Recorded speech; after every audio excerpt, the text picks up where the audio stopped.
Hey, well, welcome back. Today I really wanted to talk to you about what you might be doing wrong for your weight loss. So today I'm just going to talk to you about 10 simple things that I see commonly that people doing before they start working with me, and even sometimes like having to correct some of these things while they're working with me to undo years of diet culture or just like things that they've done in the past that I need to correct, because I know a lot of people don't always know what to do for their weight loss, and I see it time and time again with clients.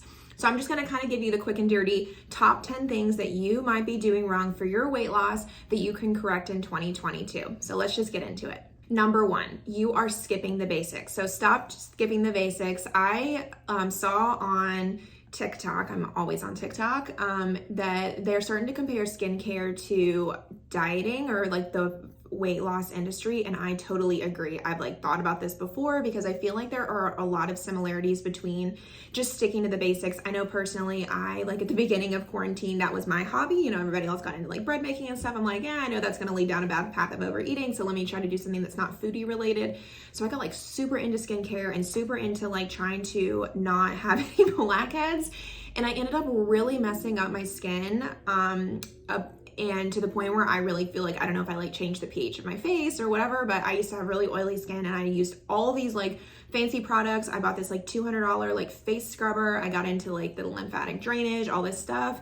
And I ended up just making my face a lot worse than what it was when I literally just like used this medicated wash and a one like topical cream and a moisturizer and sunscreen. And I had to really work my face back to where it was, and now have just had to be okay with using this very basic, boring skincare routine. And I think that's the same exact thing as health and nutrition, because I really don't advocate for like pretty much any supplements or anything fancy like that, because you can get everything you need from like really boring stuff, you know, besides protein supplements, just because I feel like it can be hard to get that much protein in during the day.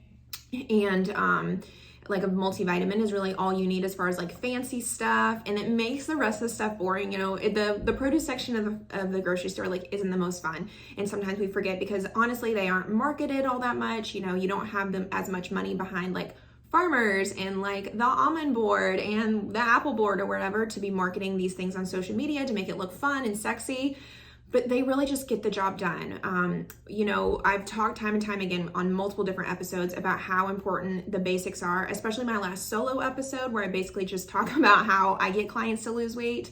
And how you have to focus on being consistent with fruits and vegetables, exercise, increasing protein, and being in a consistent calorie deficit. Because if you're not doing those things, but you're trying to overcompensate with like supplements or trying like crazy different workout routines or trying like crazy different diets that aren't really backed by research, then you just are gonna get yourself stuck, kind of like where I was with my skin. You're gonna end up probably having a worse relationship with food, and then it's just going to make you feel worse about yourself because you're going to think that you can't ever lose weight when you're really just neglecting the basics, or you just may have never been taught the basics. So make sure to start with the basics. You can learn what the basics are in my other episodes. Number two, stop being overly restrictive with yourself. So this kind of comes down into two areas, being overly restricted with carbs and overly restricted with calories. And I talk about this time and time again, but I've got to just keep saying it over and over because I don't think you can get enough of this information, that when you restrict certain food groups or when you restrict calories in general, you're gonna overeat on it later. At least that's what I see for a lot of my clients, is that when we finally peel back and say, you can have a cookie every day if you want it, then you don't feel the need to overeat on it when you get a chance to do so. Now, there are some caveats, like if you feel like you are just eating way too much sugar, eating like more sugar can sometimes cause you to crave more. But generally what I see is when we just like teach clients how to have fun foods within parameters that work for their calorie deficit, if your calorie deficit isn't overly restrictive, then you just kind of don't crave these foods anymore, because a lot of weight loss is a mental game and you have to figure out how you're gonna make it work psychologically. And one of the psychological components is restricting leads to overeating of that food later on, because you fixate on it, you see it as a form of relaxing, you see it as a form of like de-stressing at the end of the day. You know, if there's like one more thing that you have to be disciplined by, and you don't have to be disciplined by it anymore. Like if you're like, okay, all day long I'm gonna not eat this cookie, I'm not eat this cookie because I'm on a good path. As soon as like things get hard, you're probably gonna be like, I don't want to do anything hard anymore today, I'm just gonna eat the cookies. Where if throughout the day you're able to work that in, then you like that, just like fixation on it goes away. Why we don't want to restrict, so that kind of speaks to why we don't want to like overly restrict anything, but why we don't want to overly restrict carbs from a health and safety standpoint is, first of all, if you eat a low carb diet, you're likely going to eat a low fiber diet unless you're like being super strategic. Like I know sometimes people on keto can still meet their fiber goals, but it just seems so much harder than if you were to just be okay with eating all the fruits and vegetables. We don't even really specifically work on fiber in the Millennial Nutritionist because clients tend to just get it in when we work on eating more fruits and vegetables, and we don't have to layer this extra goal on top, because when you eat more fruits and vegetables, aka carbohydrates, you're gonna eat more fiber. And I talk about that in depth in another episode as well. So don't be overly restrictive with yourself. It's going to backfire on you, I promise. And that's probably why you're not able to lose weight, if you're overly restrictive with your calories or your carbohydrates. Number 3, stop replacing food with too many supplements. So I kind of talked about this in the first point, but just to nail down a little bit, sometimes when I work with clients who are, I don't know honestly like how this works, but sometimes I work with clients and once we get them to increase their fruit and vegetable intake, they're still not meeting their fiber intake. And I think sometimes I see this because people who aren't eating like a whole lot of whole grains, like whole grain bread, whole grain tortillas, quinoa, brown rice, stuff like that, that's where you get a lot of fiber from. And sometimes even if you're eating the recommended amount of fruits and vegetables that we recommend, you can not be eating enough fiber. And so, or if you try to cut a lot of corners, like drink fruit juice or just eat a lot of like low fiber fruits and vegetables, then you just don't meet your fiber in goal. And so sometimes clients are like, well, can I just have a fiber supplement? Like, wouldn't that fix that? And yes, it would fix one of the issues with fiber, but one other part of fiber that you're really wanting to get is that you can eat a lot of fibrous foods, fruits and vegetables, and it fills up your stomach, and your stomach internally it feels full, but you can't really digest all of the calories from fiber. And so it's kind of like this cheat food when it comes to weight loss, because it makes you feel full, but you don't really absorb all the calories from it. And so you don't get that from a supplement. Like a little gummy, you can just look at the size of it. It's not going to take up the same room in your stomach as it is a fruit or vegetable. And so it's not going to get the intended effect of you being able to eat a lot of food and not feel super hungry down the line. Another example is, which I don't really see a whole lot because clients that come to me, I think they know what I'm kind of about. But for people that are on, like, I have had a couple clients that are on just like tons and tons of supplements for things to try to make all their ailments better, right? To try to increase metabolism, to try to increase energy at the gym, to try to improve their sleep and things like that. Again, a lot of this can be solved with fruit and vegetable intake and by sleep and by decreasing stress and by drinking more water. And so what ends up happening when you just over supplement is anytime you supplement, I mean, honestly, even with protein supplements, you're kind of missing out on what that normal food is going to offer, because like evolutionarily, or however you say that word, we've kind of evolved to be able to eat food, right? And that's kind of the way the universe has worked. And so if you cut out a food and replace it with a supplement, you're going to be missing out on some benefit that you're getting from the normal food. Because even with like protein supplements, you also need like B vitamins that you get from meat or most protein sources. You're also like, if you are like, for example, beans have a lot of fiber. They also have a lot of protein. If you're just doing a protein supplement, they're not going to have all the vitamins and minerals and the fiber that you're going to get from beans. I don't say to not do protein supplements just because I think you can make up for it. And as long as we're just not over supplementing everything, it should be fine. But that's why I also don't agree with like greens powder or reds powder, because that for sure you want to get a lot of vitamins and minerals from fruits and vegetables and all the fiber. And you're just going to end up cutting things out when you over supplement that you could easily just get, and honestly for a cheaper amount, with fruits and vegetables. So it'll just help you to improve your relationship with food. It'll help you to keep food exciting. It'll help you to stay full if you don't try to over supplement every single thing. Number 4, stop trying to think that results are going to happen right away. So this is always really, really hard to talk about with clients. And sometimes we come to this breaking point that a lot of media or like popular diets out there always or like say that you could lose 30 pounds in 30 days, right? Or you like, I've lost 100 pounds in a year, and like, this is how I did it. And I wish that they talked more about how, like, what does it look like the year later? Or what does it look like 6 months later? Because what happens when you lose a lot of weight really quickly is, first of all, there's a risk for malnutrition. And as a history of working in clinical in a hospital, when I would see that much weight loss that fast, it would be really dangerous because typically you're losing a lot of muscle and you need a lot of muscle. Your heart is made of muscle, your insides are made of muscle that help you breathe. And sometimes losing weight way too fast can make you really sick, can cause you to have falls and just cause all these other crazy things. Now, that doesn't really happen for a lot of the clients I see. What ends up happening instead is that you are at risk for decreasing your metabolism if you lose weight really, really quickly because you're decreasing muscle mass.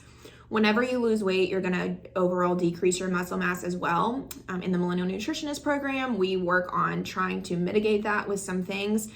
But if you are only focused on losing weight as quick as possible, you're going to lose fat and muscle mass, which is just going to backfire for you in the long term and cause you to end up gaining more weight back when you stop being able to follow the diet, which is why a lot of people aren't successful and end up just gaining more weight back than they started with before they started these fad diets. And just the other thing that quick weight loss isn't doing for you is not teaching you how to keep it sustainable. Because if you're just saying, oh, I just need to lose 20 pounds by this wedding date, what are you going to do after? In order to have long-term weight loss, you've got to make the changes. The changes have to be realistic that you're making. So if you're cutting out whole entire food groups, because this is what this fad diet recommends for quick weight loss, you've got to think, so are you going to do that forever? Or what's your long-term solution going to be? Because I don't know about you, but for me, I would rather just have one hard thing that I'm trying to do one time, learn from it and move on. Just like school. Would you go to school over and over and over again? Or wouldn't you rather just get it out of the way at one point in your life and then move on and then just live your life with this new information that you have? And that's the same with weight loss. I hope that people are able just to learn one time through, put in the hard work, and then not have to keep relearning it over and over again, because just honestly, you have so much more potential than just continuing to learn different fad diets. And I don't want that for you. All right, number 5, setting too many goals at once is one thing that I see clients do before they start working with me and in the beginning. So what happens when you set way too many goals at once? Say you are saying, okay, well, I need to start doing this group Peloton every day. I also need to cut my calories down to 1,200. I need to drink 2 liters of water. I need to get to bed on time. And you're going to start all that this week and start over on Monday. And you're not going to drink anymore and cut out carbs and all these things. Well, what ends up happening is, first of all, you're not able to really process how you're making those changes, right? You may have just treated it like a checklist, but if you don't know what you're actually doing to implement the changes, then you're not going to be able to stick with it for the long term, which is just going to ultimately lead to failure. So if you take all those changes a little bit slower and maybe tackle one at a time, then you're likely to stick with it for the long term and not have to keep putting this big effort once a year into a new weight loss plan. But what is also going to happen is, when you set too many goals at once, you're just likely not to stick with it because it's just too dang hard. When you think about how people have long-term weight loss, is that it just becomes a lifestyle, right? And I know that's so cliche, but I don't honestly know how else to better describe it. And in order to make something a lifestyle, you just have to go slow with it to make it a habit. Don't they say making something a habit is something 30 days or something like that? You're not going to make any of these things a habit if you do everything all at once. You've got to take it slow. And I even have to do that for myself. I just moved to a new apartment in Texas. I moved from North Carolina to Texas, and honestly, I thought I would like the apartment gym way more than I did. I thought it would be so much better because literally the gym is on the first floor and I live on the second floor, but I go to the gym way less now than I used to because the gym is a lot smaller and they just don't have as much equipment as my old gym. And so for me, I just really struggled. And so I've had to start over with myself and say, Isla, you just get down to the gym. Just at least get down there and just see what you can do for 20 minutes. Even if I just piddle around, at least I'm carving out the time. And then I'll say, okay, the next week I'm going to try to add on, maybe I started with 2 days. The next day I'm going to add on 3 days. And I'm oh, look, I'm doing it. And then the next time I might get more motivated to do an actual structured routine, or at least that's what I'm doing for myself now. And so what that does for me, it helps me to instill confidence in myself so that it just becomes more of a lifestyle instead of me trying every Monday to say, okay, this week you're going to have to go to the gym 5 days a week. This day you're going to the gym 5 days a week. Because when I already don't do it for Monday and Tuesday, I just end up giving up every single week. And so that's what happens when you set way too many goals at once that are just really not attainable for you. Okay, number 6, you've got to stop being afraid of eating out. So I say this a lot with clients who are tracking. So if you're tracking on your own, I hear a lot that people are afraid of eating out because they don't know what to track. And I'm going to give you a super great tip that I think that people should pay for, but I'm just going to give it to you for free. You're not going to lose weight from just the tracking alone, right?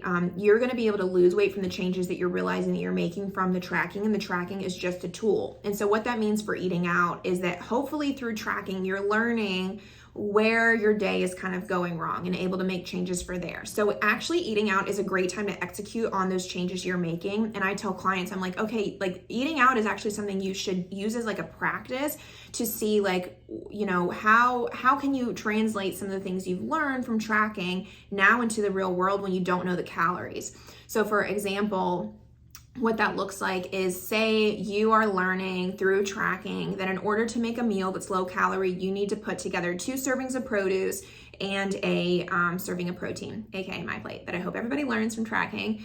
And that means when you go out to eat, you don't have to know the calories if you know that that's generally going to add up to around like, say like 500 to 600 calories, right? So what you've got to do is when you go out to eat, you've got to look for items that have that on there. So like for like a sushi place, like it seems like that would be hard, but if you think about it, like you can get a lot of pretty like low calorie seafood options at a sushi place. Maybe get the awesome like ginger side salad and then the seaweed salad as well. And there you go. That's like your good formula.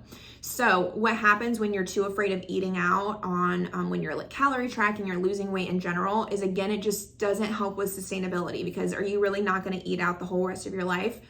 I hope not. That's not how you're going to be able to have sustained weight loss, because you got to make it realistic and fun for yourself. And so instead, try to learn the model through tracking that you need to eat every meal and then just apply that to eating out. Number 7, stop giving up when you don't meet your goals right away. So this is a huge thing that I see with clients that they actually don't realize, and I feel like a lot of people don't realize this is where people go wrong with weight loss, is that when times get hard, we give up, which I totally understand. I think a lot of it speaks to not really knowing a lot about nutrition and thinking that everything has to be perfect, when that's just really not how it works. Because sometimes when I work with clients who say, well, I just like had a really hard week this week, and so I just like couldn't get around to eating fruits and vegetables. And I always turn it back on them. I'm like, okay, do you think there's anything that you could have done to maybe even just get in like 3 servings of fruits today or 3 servings of vegetables? And we think about it, it's like, okay, well, I probably could have ordered Instacart, or like when I went out, I probably could have gotten a smoothie. And so instead of just like totally giving up when things are hard, ask yourself, like, what are little things you can do? And I talk about this over and over again on social media, is like for holidays, right? Maybe it's not realistic to say you're going to do everything you normally do. I mean, for me, it's totally not realistic to say like, I'm going to do everything I normally do on a vacation or on a holiday, but I ask myself what I can do. Like, I probably can get in like at least like 4 servings of produce, like maybe 1 at each meal, and I can go to the grocery store and get a snack. And I probably can go on like a 1-hour walk because I'm going to have more time. And so maybe just picking like 2 to 3 things when times get tough and keeping up with those, because that's going to make it so much more easy to get all the habits back on track when you do have time, instead of just starting from scratch when like things get better. Because to be honest, life is just hard. Like, we, especially as millennials, like we're going through a lot of changes. We're going through just like a lot of developments as we grow into later adulthood. I know a lot of people now are like thinking about starting a family, or jobs are getting harder as you're getting promotions as we're getting older, which is great. And so honestly, it's just going to keep getting more stressful. So you've got to decide, are you going to let that get in the way of your weight loss? Or are you going to say, no, I'm going to sit down and figure out how to tackle this? And so how you do tackle it is just ask yourself what you can do, and ask yourself, are there any little hacks that you can do as well when times get tough? And just don't give up. When I have a client who is comes to me after a hard week and they are really ashamed and embarrassed, they couldn't get anything done, we absolutely do not give any hate, because this is the reason why people are, a lot of times people are overweight, right? We don't know how to think through some of these problems, which is what I help with. But what I work on with clients and what you can do on your own too, and honestly what I do for myself, like right now when I'm like not motivated to go to the gym, really ask yourself, like, why did that happen? Is there anything else that you can do different? Do you need to start a little smaller? It's okay if you need to start over on the basics. Or is there like a different way you should approach it? So like back to kind of my example for going to the gym, like there was a point last year where I was going to the gym so much and I really loved it. And so now I've got to ask myself, like, what's going on? Well, first of all, what's going on is my sleep schedule is totally different, which I'm actually really happy about, but I sleep in a little bit later now, which is great. I feel like a lot more energized to come on here and make better content and stuff and look a little bit more rested. But what's happening is that's really shifting my whole day. So instead of going to the gym when it's not as crowded, now I'm going to the gym at like prime time at like 6 o'clock. So then I can figure out that's actually the problem is I'm like, I don't want to go down there when there's a lot of people. So what can I do about that? Do I need to go even later? Do I need to go first thing in the morning? And then just keep making changes to fix that problem, to figure out like kind of how to move forward from there. So that's what I would recommend if like things get hard and you feel like you can't keep going on with your health goals. Just ask yourself, like, what is the actual root of the problem? Are you stressed out? Okay, so is there anything you can do to relieve the stress? Are you too busy? Okay, that's fine. Is there anything you can do to cut time on like meal prepping or stuff like that? So all in all, just don't give up when it gets really hard, because this is why I see a lot of people that aren't able to lose weight for the long term. Number 8, letting the weather dictate your exercise regimen. So this one's a little bit more specific, but I hear a lot with people that they're not able to go on walks or they're not able to work out because the weather is cold or rainy. And I'm just gonna give it to you straight. This happens every year, and we got to figure out how to really work around it. And when I work with clients that work way up north and they are still walking, I do ask them like, okay, how are you able to walk? Honestly, so I can figure out like how to implement this with other clients.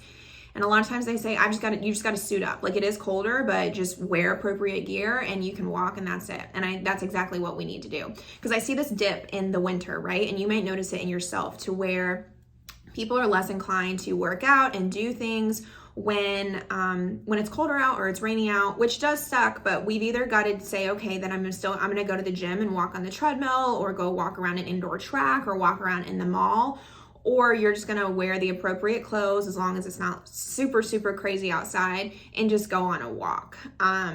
Because what happens, like I see this kind of trend over and over again with like yearly, is like through those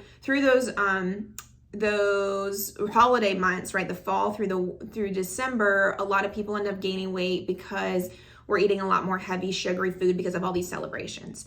And then from about January to like April-ish, people are less inclined to get out and walk and get active because it's colder. And so you've got this like good chunk of 6 months where it's just kind of a lot of not the best habits for weight loss, like happening over and over again.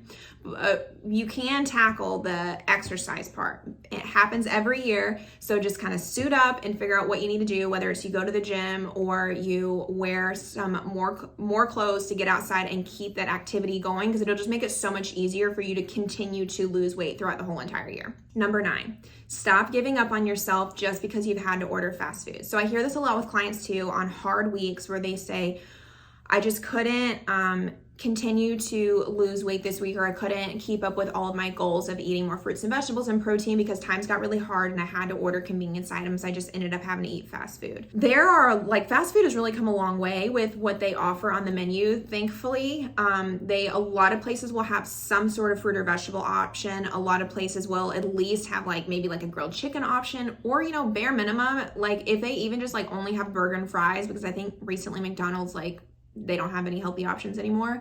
You can at least just order one carb option and one French fry option and be good to go.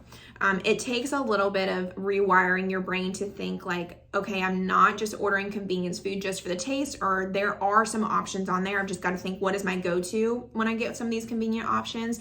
But you don't have to give up on your fruit and vegetable goal or your calorie deficit goal just because you order fast food.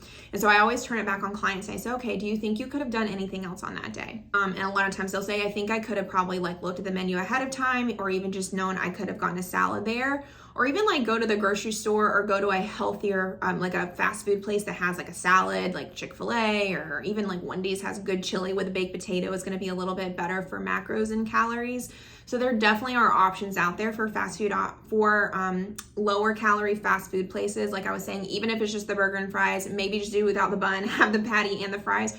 or just have the hamburger and don't also have the french fries. You always have choices, and try not to just get blindsided by the idea of thinking I'm getting fast food, it's going to be unhealthy, and that's just going to be it. Number 10, stop comparing yourself to others.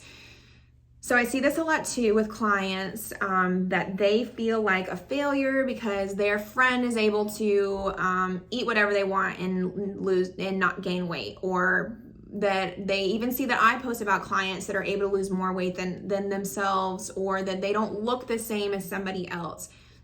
Everybody is so different with their metabolism, with the history they have towards the relationship of food. And then also, you don't know what people do behind closed doors. Like, you don't know if your friend who seems like they're able to eat whatever they want when they go out to eat and never gain weight, maybe they like inherently are just like more active. Like, they may not go to the gym, but maybe they do walk around more with the dog or something like that. Or maybe they don't eat that much except when they go out to eat. Or maybe they just like have a higher metabolism, you know? I find that the first two are normally the option over the higher metabolism, but you still never know. And so you really can't compare yourself to anyone else. And I think a part of this goes into like feeling ashamed of how you look, but just know that everybody has their own set of struggles, right? And so just because you might be overeating, your struggle is just a little bit more external than your friend who may be struggling with something completely else that just doesn't show externally. It really doesn't do you any good to compare yourself to your friend or compare yourself to your husband. Instead, try to pursue your weight loss journey or your health journey because you want to do it for yourself, not because you're trying to compete with others or not because you're trying to draw your self-worth from what others are thinking. And this is really, really hard, but I just want you to know that everybody is really different. Every client I have is really different. What everybody struggles with is really different. And I feel like so much of it goes back to how we were raised, and everybody was raised very different in what they think about food and how they deal with stress and eating and how they deal with at the end of a long day. Like, I know some people that, some people will get more hungry when they're anxious, and some people don't get as hungry and can't eat for days at a time. So all in all, just try not to compare yourself to other people. Keep your eye on the prize. Keep your eyes down on what you are focusing on and do it for yourself, not to compare yourself to other people. All right. Well, I hope you enjoyed those 10 common things that I see people doing wrong and that I want you to stop doing if you're trying to lose weight in 2022. For announcements for today, for this solo episode, all I really have to report on is that we are very booked for clients. I don't know where everybody came from, but all of a sudden everybody booked. And we are booked up pretty much on every coach, and besides Courtney. Courtney just takes a lot of clients. That's how she has a lot more availability compared to other coaches.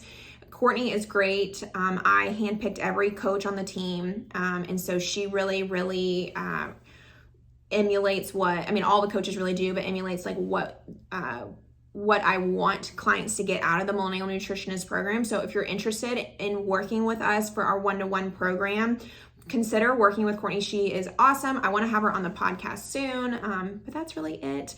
I hope everybody has a good week and take care.